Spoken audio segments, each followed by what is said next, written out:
We're going to Essen, and we are going the very long way. Like, for example, this is Safati Park in Amsterdam.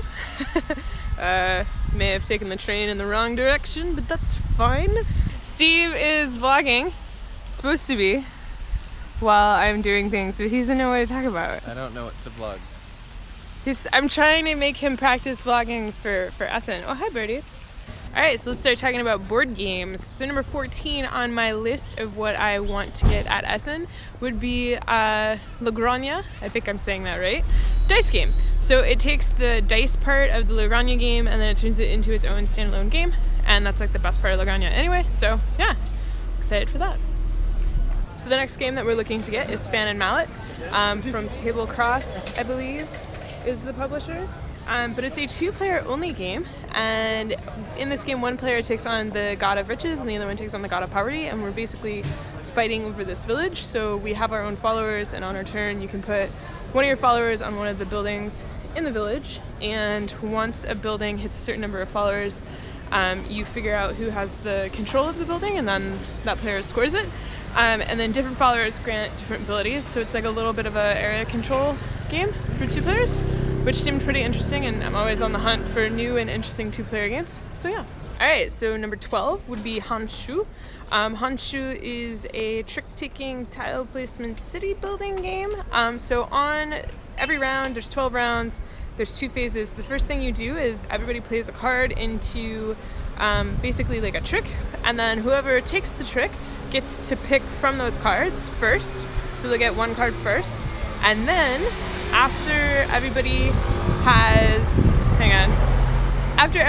picked a card, they get to take that card and add it to their own city that they're building in front of them. So it should be an interesting mix of playing cards that either you don't want, so you just play them to get rid of them, or maybe you play a card hoping to take the trick so you can take really good cards. I'm really interested. It seems like a very unique blend of these mechanics, so yeah. Number 11 on our list is Lorenzo il Magnifico. So in that game, it's 2 to 4 players. You're trying to gain prestige in the Renaissance in Italy, and so you're the head of a family, and you take your family members and you put them in different parts of the city to try and gain prestige and victory points. And there's also an element of trying to make sure that they have enough faith or something like that. The interesting thing is every round your family members have different values because they are based on dice rolls. So that one I'm pretty interested in. My friend John is also really interested in that one, so we're gonna get that one because I think it'll hit the table more often with just the group of players that we have. So that's number 11.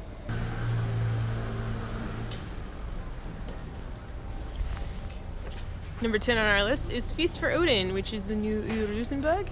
It uses the Tatrisy tiling of Patchwork, but is a larger Nero, emphasis on larger. So we're excited about that one. It's like on everybody's list.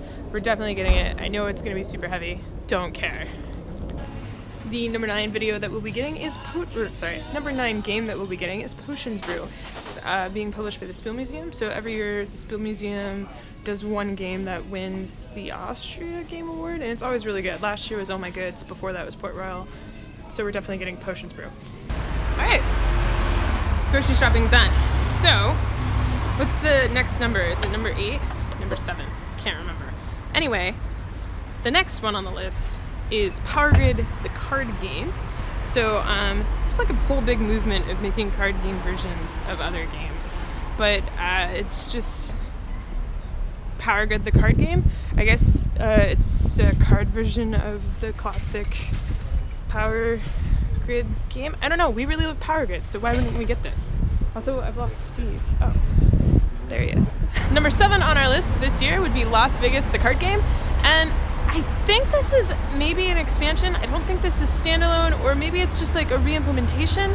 I think what happens is instead of using dice to like, you roll the dice on your turn, you allocate them, I think now you use cards instead. I think what's happening. So I guess that would technically make it an expansion, but I'm not really sure. I just saw Las Vegas, the card game, and Las Vegas is one of our favorite games, so I just had to get it. So yeah, that's our number 7. Yeah? Who made Las Vegas? I was gonna yell his name out. Rudiger Dorn. Rudiger Dorn. Number 6 on our list is Great Western Trail, designed by Alex Pfister. He is on fire lately, just lots of really great hits, and so yeah, it's no wonder.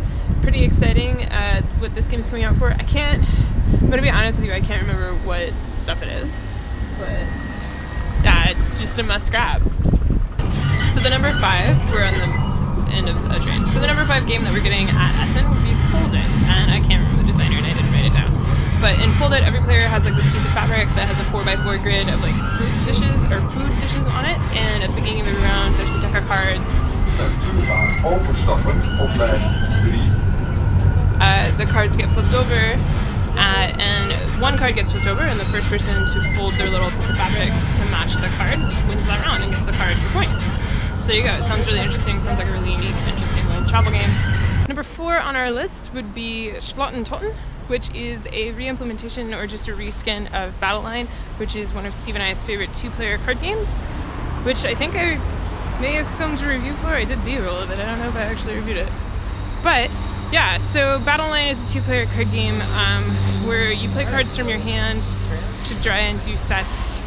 Best set wins a thing. We are at the only game store in Amsterdam that has tables to play, and we're gonna play because they had stuff in their library we wanted to play. So anyway, number 3 on my list is Medoris from Hava Games, designed by I can't remember. But I actually got a chance to play this at Gen Con, and so I'm really excited.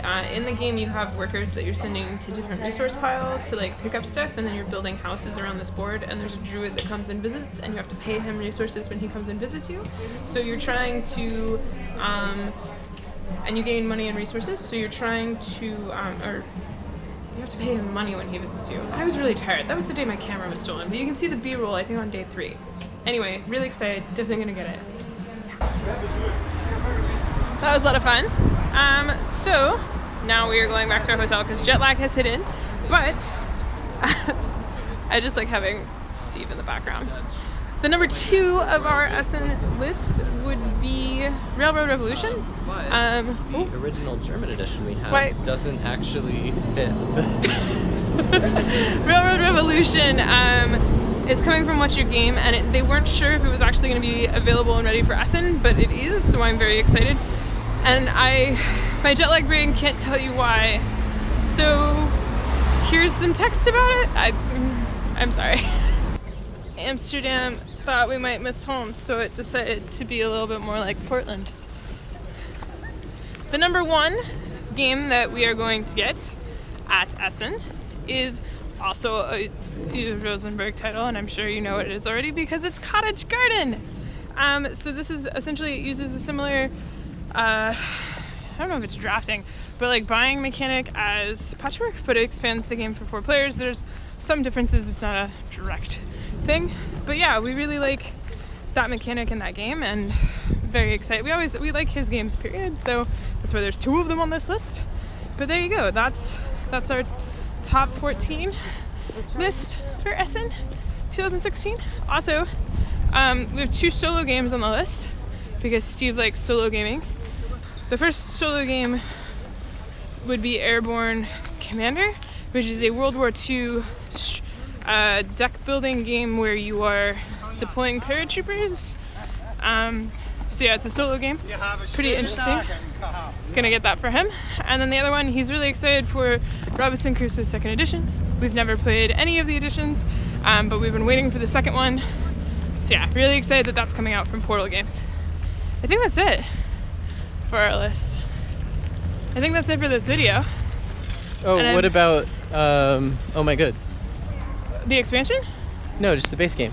Yeah, it's not on the list.